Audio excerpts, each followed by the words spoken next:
everyone. Sean O'Connor here from Macabre Daily. I was just telling the incredible Nicole Wolverton, author of A Misfortune of Lake Monsters, which we're going to be talking about today, amongst many, many things. But I was just telling Nicole that I'm wearing this sweater in honor of A Misfortune of Lake Monsters. I did not realize it was knitted, and that makes me like it even better. Oh, it's so cold. Look, I may be a little over my skis here. It's not that cold here on Long Island. I'm actually like, no, I'm going to wear it anyway. I really love it. But fall is my favorite time. I think it's the perfect time to go out and buy a spooky, incredible YA novel about a bunch of misfit teens that might be getting into some shenanigans. And maybe they're also saving a town. I don't know. You're going to have to read the book. Maybe. All right. So let's start there. Let's start there because you and I want to dispel the myth immediately that YA is only for younger readers. I vehemently disagree with that. As you should. So one of the fun things about young adult lit is that half the readership is adult. It's just one of those things. Pretty much everything that teens have to worry about, you know, because being a teenager sucks and it's horrifying all on its own. In some way, you deal with, you know, the same questions as an adult, just maybe in a different way. Yeah. Yes. You know, and, you know, a YA novel is not less than an adult novel. No way. In some, like anybody who asks me, you know, what makes the difference between, you know, a YA and a horror novel or an adult novel, you know, in some people's heads, they're like, oh, you have to dumb it down. You have to use, you know, lesser vocabulary. You have to simplify the plot. And it's not that at all. Simply put, YA has teenaged protagonists. Oftentimes it's coming of age. And that can take the form of a lot of different things, but it doesn't always have to be that. No. You know, it just has to deal with teenage concerns. You know, I feel like it's so unfair because, myself and Shannon, we host the Simple Cuts podcast. So even though we are in love with literature, you also know that movies are our bag. And I think it's so unfair to YA literature that they get that those books get pigeonholed because no one does that. No one does that with movies. I mean, you could watch Friday the 13th, 1 through 13, teen protagonists, and no one ever says, well, these are just, the adults can't watch this. It's actually very much the opposite. They're like, oh no, keep your kids away from that. My all-time ultimate favorite example of this is Carrie. Thank you. Perfect 100%. Example. And you can't tell me it's not coming of age. No, absolutely not. And look, if we're actually going to stay on the King theme, how about Stand By Me? How about The Body, the short story, The Body? How about the adult themes in that short story? Yep. So anyway, all right. You and I are doing a good job. Almost technically middle grade, I think, considering the age of the protagonist. It's like upper middle grade, lower young adult. Couldn't agree more. You're absolutely right. But those adult themes are so present in that and what they go through and the heartbreak and the danger, So, yeah, sorry. We're dispelling that myth immediately. Get out of here. No one's really said that in about 2-3 years now, but I'm just kicking dirt up again. It's restarting it. But YA is having such an incredible moment because there's just so much incredible. There are so many fantastic books. Yours being one of them. Aww. Okay, so let's talk about A Misfortune of Lake Monsters. I can't even. I almost want to bite my knuckle because I get so excited because it contains one of my favorite things in the world, which is cryptids. So you and I, spoiler alert for our readers and our listeners, spoiler alert, Nicole and I have definitely dined out on conversations about cryptids. Wait, you're gonna have to suffer through more because It is just, especially here in the Northeast, not to discount or disqualify any of the cryptids worldwide or out west, but the Northeast is almost like bubbling over with cryptids. 1,000%. And I have to tell you something, Sean, because I just discovered a tidbit. All right. So Jersey Devil, one of my favorite cryptids, local. Absolutely. I can get to the Pine Barrens in like an hour. So the whole issue with the Jersey Devil. Yes. It's the 13th child of Mother Leeds. All right. So what I recently discovered is that this particular cryptid has an origin story that is really bizarre. And that is, this whole thing started in colonial era New Jersey. Oh, I love it. And it was, it gets funny. There was a wealthy family, the Leeds family. Mm-hmm. And at this time, the New Jersey politicians, Ben Franklin, and another publisher who was a contemporary of Ben Franklin, got really mad at this family for some reason. Okay. And so they started referring to them as the Leeds Devils. So Ben Franklin, what the hell? I know. Crazy pants. You can't swing a dead cat without hitting something Ben Franklin related. Oh, please. Yeah. So, like a game of telephone, over the years, the Leeds Devils morphed into the Jersey Devil. Oh, I can't even tell you how much I love this right now. Yes. This is the origin point of this story, which I am all about. All right. Readers and listeners are going to see this. Copyright right now. Copyright. It's like Michael Scott declaring bankruptcy. Bankruptcy. Copyright. Nicole Wolverton is writing the screenplay to this. Everyone back the hell off. Oh, dear God. Can you imagine the delightfulness of that? Oh, in my mind, I'm just seeing the inception with Ben Franklin, and they are mother effing this poor Leeds family. Although, to be fair, we don't know what the Leeds family did. That is true. We're gonna have to find that out. But then how it grows through the years and becomes the Jersey Devil, and then I'm thinking about like family curses and stuff like that. Yeah, we have the workings of something here. Copyright. Yeah. You were actually one of the first people I thought of when I found this out. I'm like, oh, Sean would love this. You know how I feel about cryptids. You know how I feel about haunted prisons and haunted hotels. I mean, I'm here on Long Island, and we have a pretty rich history in a lot of colonial shenanigans. The spy ring that happen out here in Setauket. And it's fantastic. But what we also have a lot of is hauntings. Long Island's got a real rich history in hauntings. So yeah, I mean, it's just the Northeast. If you come on, hey, come for the food and the laughs. Or stay for all the horrific terror that you're going to find out about. We've got a lot of it. Yes, we do. Yes, we do. We live in the right places. Meanwhile, like I said, our listeners and our readers that are out in Skinwalker Ranch are like, okay, yeah, good for you.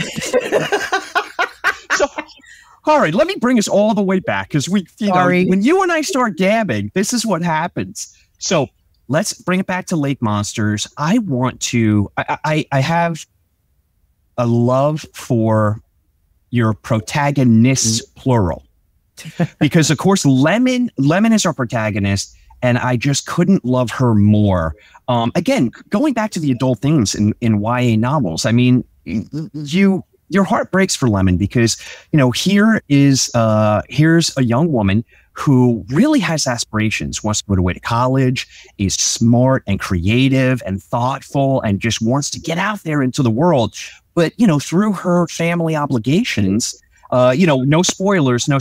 Everyone, you have to read the book. But I think I'm in safe territory by stating that Lemon has to portray old Lucy, or Nessie-ish, Lake Champlain Champy-ish, lake monster, to basically keep the town afloat, to bring those tourists in. In secret. Yeah. Okay, I didn't want to. Yes. No. I mean, that is no plot point spoiler right there. It's just a secret thing that she and her family have done for generations. No one can know. No one can know. So there's that, there's that family obligation that really is almost like a prison, Oh, 100%. Yeah. Because, Lemon does have these aspirations to be her own self and to get out there, but love of family and that that obligation, that weight of keeping a town alive. These are real themes. These are heavy, heavy themes. It's a lot for a 17-year-old to deal with. But here's where I am going to absolutely crush you with praise, because you balance those themes, that heaviness, those adult themes, which create rich drama, but you balance it so perfectly with humor and thrills and adventure. Oh my goodness. I mean, it's like if you are looking for every single component to a fantastic story that will grip you by the heart, make you cry a little bit, you're going to laugh your ass off, and you're also going to, you're going to be reading with one hand because you're going to be grabbing the chair with the other. This has all of it. It's all the feels. Oh, Sean. I mean, you know just what to say. Well, I bother you with this frequently. I would love to see, and no spoilers, but I would just love to see more of Devil's Elbow. I love the area. I love where it's set. I think it's rich with history, and it's rich with possible and impossible frights that become very real. You're not wrong. Oh my gosh. It's not even my birthday. I'm so excited. Happen. Oh my. Okay. All right. I'm gonna slow it down. Okay. So tell me a little bit about our protagonists. So we've got Lemon, we've got Troy, we've got Darren, and we've got Amelia. So we have this this quartet of, and when I say misfits, that I'm saying that lovingly. As a misfit myself, I am saying that lovingly. Same, Sean, same. Where do you pull these inspirations from? Because they all pop off the page in their own different way. So Lemon, she was probably the easiest to write of the four of them because, she starts the whole book in a very people-pleasing kind of way. She doesn't like conflict. And that makes her an easy person to write over the course of a book and a journey, right? But she has all these questions, and the main one for her is, what does she owe of herself to other people? And I think that's a question that a lot of people, struggle with, whether you're a teenager, whether you're an adult. I struggle with it now. Oh, yeah. So Lemon is just the ultimate people pleaser, which means, of course, she's never going to say no to her family. But she also finds it difficult to say no to other people outside of her family, which creates other issues. Troy, who's one of her best friends, is secretly in love with Lemon. I love that so much. Yeah. I mean, doesn't really have a problem being a people pleaser. He just doesn't say a lot. Knows exactly that he doesn't know what he wants to do with his life after college or after high school. And he just is like, hey, I'll make Lemon happy. That's going to be my job, which is sweet. But they have sort of opposite problems that work in sort of loggerheads and in unison with each other throughout the story in different ways. Those are our two protagonists, of course. Darren, who's their third best friend and has been for a very long time, is a little bit of a jerk. But he's their jerk. Exactly. Yeah. Exactly. And everybody's got a friend like that. He's also the comic relief, more or less, in this book. He's so good. Yeah, he's fun. A jerk, but a funny jerk. Yeah. Is a total conspiracy theorist, but claims he doesn't believe in them, which I also think is fun. And also really fun to write because, the number of oddball conspiracy theories that I got to sort of dig up for this to attribute to him. So much fun. How much fun is that? That research is so much fun. Oh, my God. And then Amelia comes in later. She is like a new kid in town, and she's got her own thing going. Yes. Yes. I can't really say much about her other than the fact that she does not belong in a small rural Pennsylvania town. And it's clear from the immediate get-go that there is something just off. Yes. And we are, but we got to zip the lip. No more. We've given away too much. That's it. That's all you get.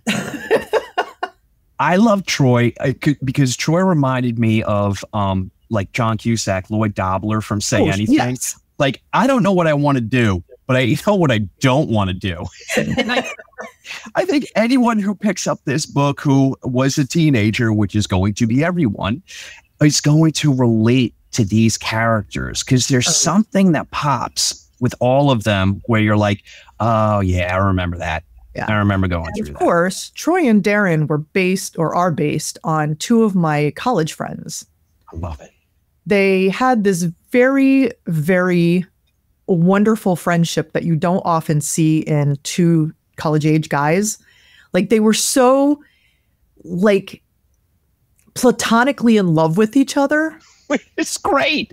Yeah, it's just, it makes for a really funny kind of a, I'm going to bust your ass kind of a situation all the time. Yeah.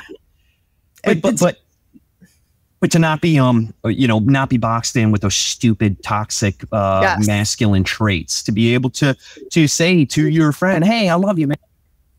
Yeah.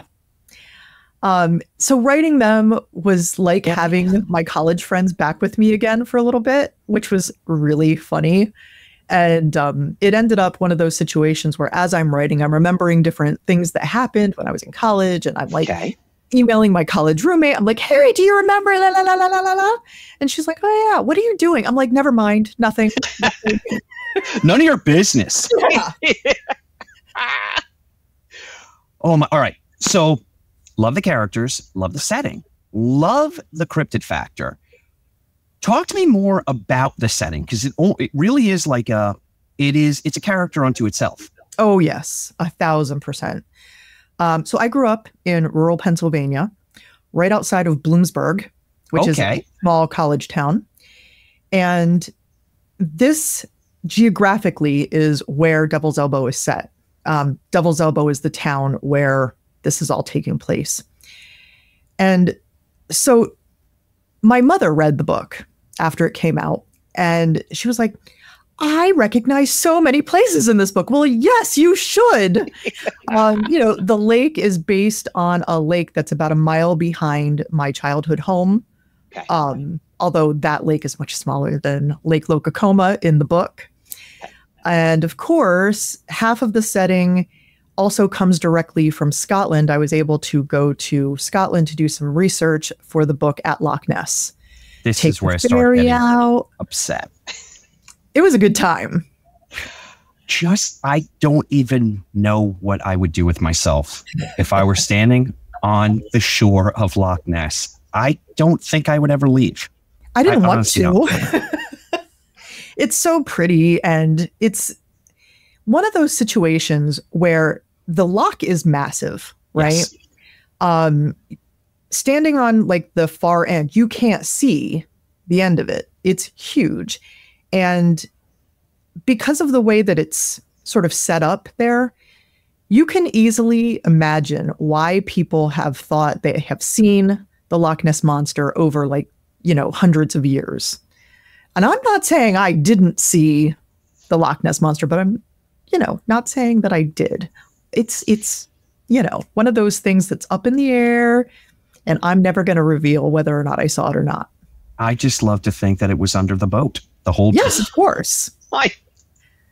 Feeding the ideas telepathically. Yeah. Oh, well, you know my love of Nessie and Champy, and this book was it was written specifically for me. I loved every page of it.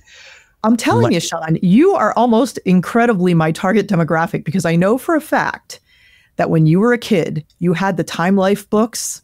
Oh, yes. Mysteries of the... Oh, yes. Yeah. And if you were a person who was obsessed with the Mysterious Creatures volume, as I was, I like how you're implying that I grew out of it. Well, there's that. I mean, come on. I think once you sort of get deep into those, they're with you forever. I was at this past weekend on Saturday, I was at an event in Lancaster, Pennsylvania, and there was a young girl. I mean, not young, but she was like probably in her late teens, who was talking to me about cryptids and all this other stuff. And her dad, who was probably or is probably a Gen Xer, like I am, apparently he had turned her on to these books. So they still exist, and they are still influencing generations to become obsessed with cryptids. And I love that. I absolutely love that. But boy, I mean, you know, I was that kid to such an annoying level. I mean, I'm sure I had family members that avoided me at all functions, because I would honestly be like, if Bigfoot and Loch Ness Monster were in a room together, you know who would win? You know, and they're like, oh, this kid, come on already.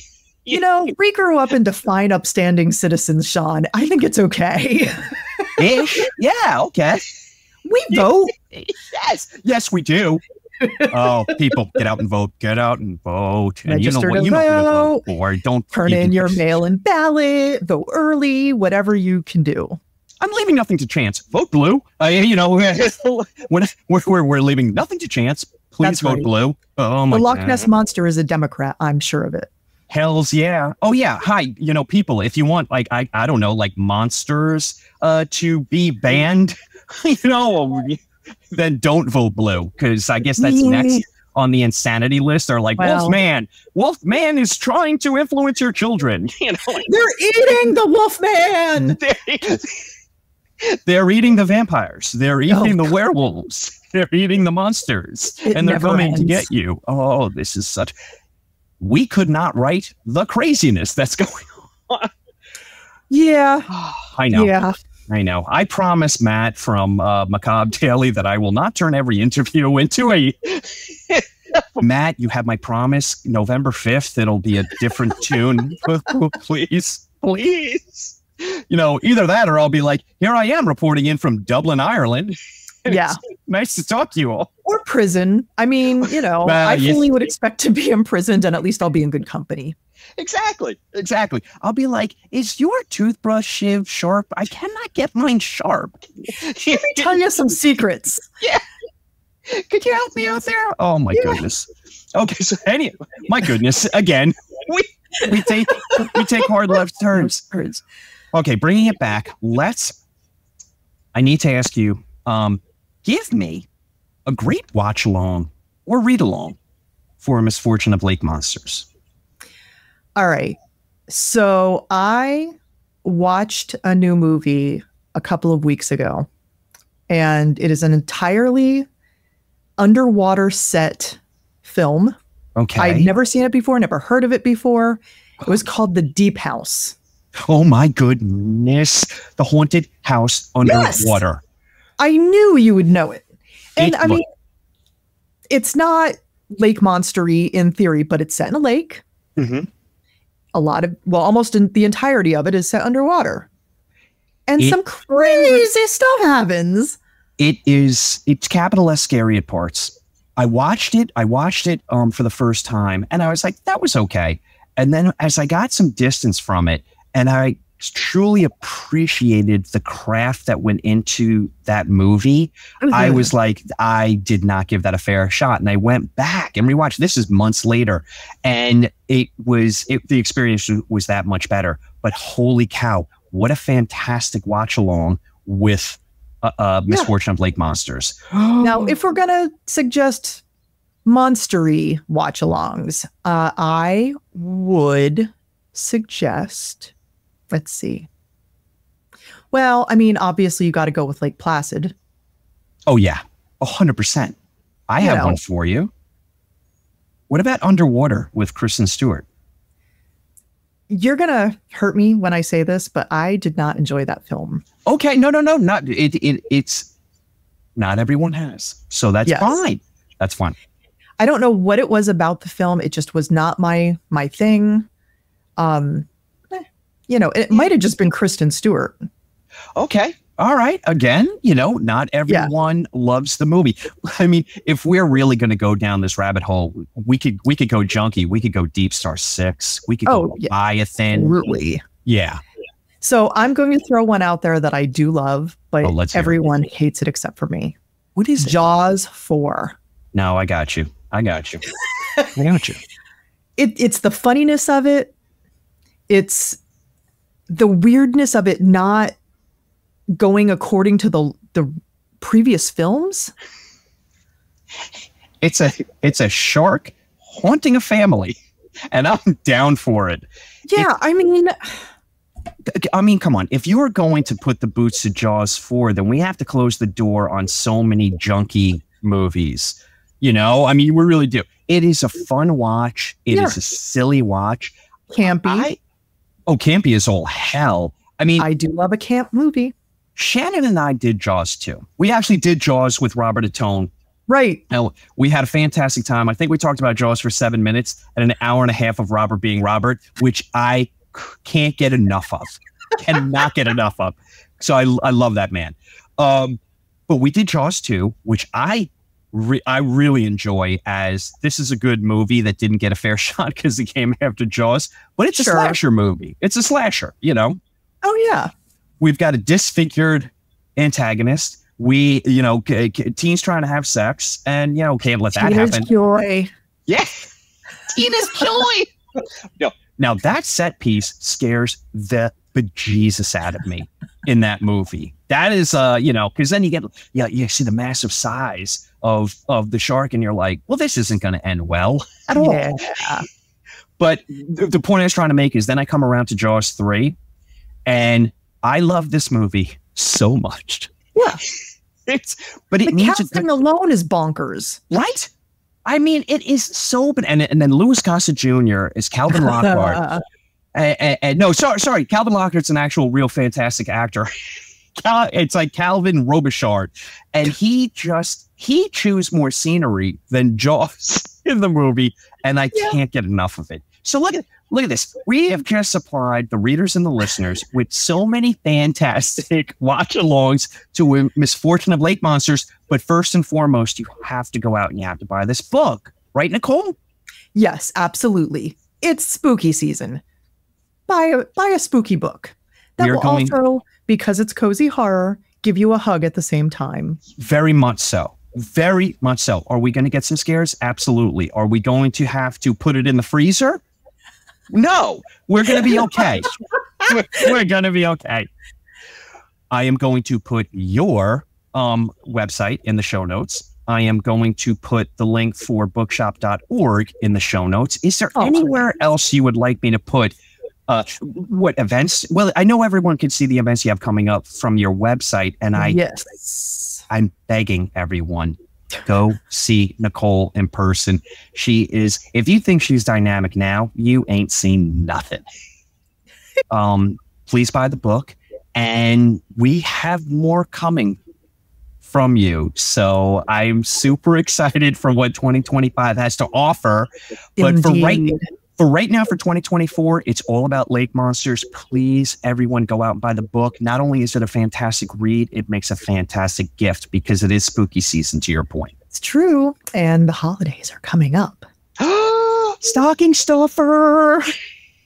All right. I love it. Nicole, I can't thank you enough. I always enjoy talking to you so much. Always, Sean. Well, so much so that you're going to be coming on Simple Cut soon. So, yep. All right. You know, you're not getting rid of me that quick.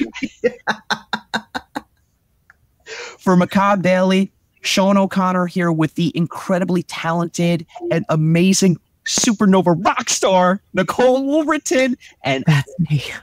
I can't wait until we talk again. Same, Sean. Same. Bye, everybody. Take care. Go buy a Misfortune of Lake Monsters right now. What are you doing with your life?